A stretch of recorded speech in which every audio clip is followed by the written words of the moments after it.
Hi everyone, and welcome to Chelsea Groton Bank's Facebook video. My name is Maria Gray, and I'm the Community Education Officer here at Chelsea Groton Bank. And today we are going to be talking about borrowing, and this is appropriate for students in grades pre-K through second. We've been talking this week about some other concepts like identifying coins, earning money, and yesterday we talked about spend, save, share. Today we're going to build on that from our spend jar, and we are going to talk about the concept of borrowing. So yesterday we talked about how important it was to have kids putting money into spend, save, and share, but there's also another opportunity here to talk about borrowing and how lending and borrowing can be a good thing to do, and how it can also be very expensive. Okay, so understand that this is a lesson and that you're trying to teach your children a concept. Okay, so when we're talking about borrowing, so I said yesterday that, you know, if you're standing in the checkout line at the grocery store and there's all that candy, that when you're teaching kids to save their money for spending in their spending jar, and then taking this jar, whatever happens to be in this jar, to the grocery store so that they can buy what they want, is a good opportunity. But say you're standing there, it's a good lesson, right? So they're standing there, here's all this candy, it's very tempting, you're waiting to check out. I try and avoid these. I go to the ones with less candy type things. But say that you're doing this and all that your child had in their spend jar was 50 cents. And the candy here is $1.19, okay? So they're very sad that they can't buy a candy because they don't have enough money in their spend jar. So now it's talking about a concept about, what does that mean? What does it mean when people don't have enough money? How can they get enough money?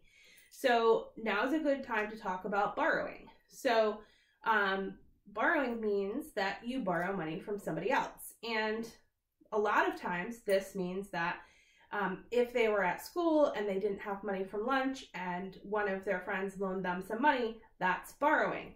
They then have to give that money back to their friend.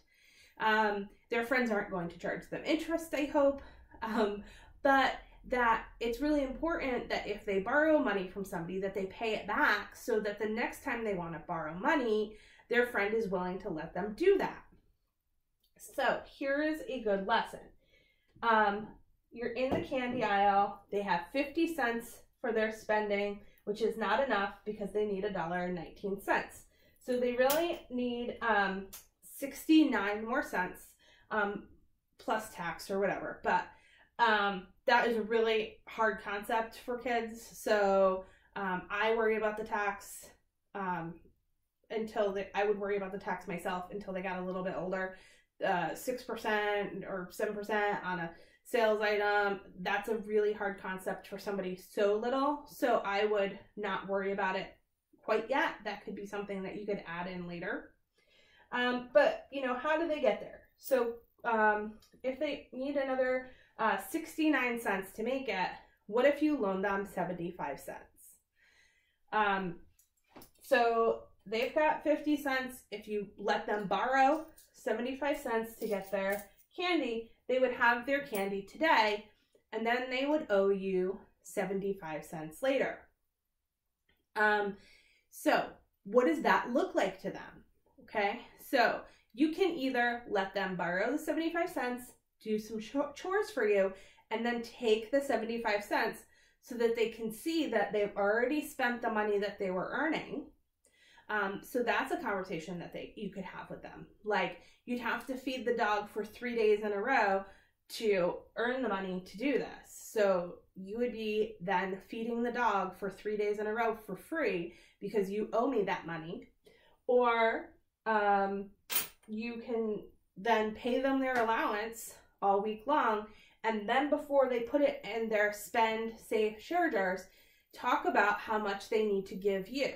So you can either take the exact amount that they owe you, or for older kids, you can talk a little bit about interest. What does interest mean?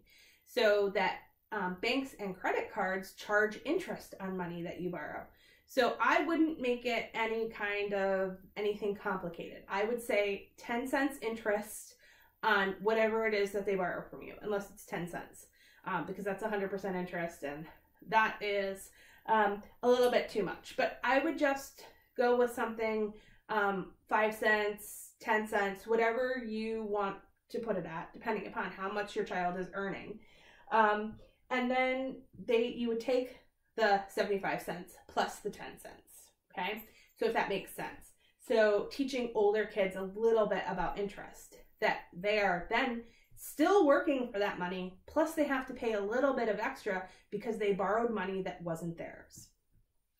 So these are all really important concepts and things that we don't normally think about teaching our youngest learners, because it's a harder concept, but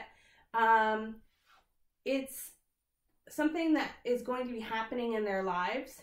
It's an everyday thing. They're going to want things that they don't have the money for.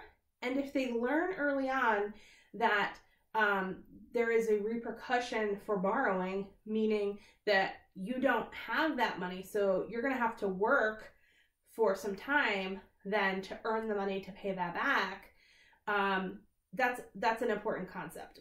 A lot of our high school students don't really understand the concept of credit cards. They don't understand the interest process. They don't understand about the having to pay it back every month, because we haven't taught them those things. So if we start early with a very basic concept, by the time they're ready, they'll have a really good grasp of the borrowing and the spending and the savings and the giving.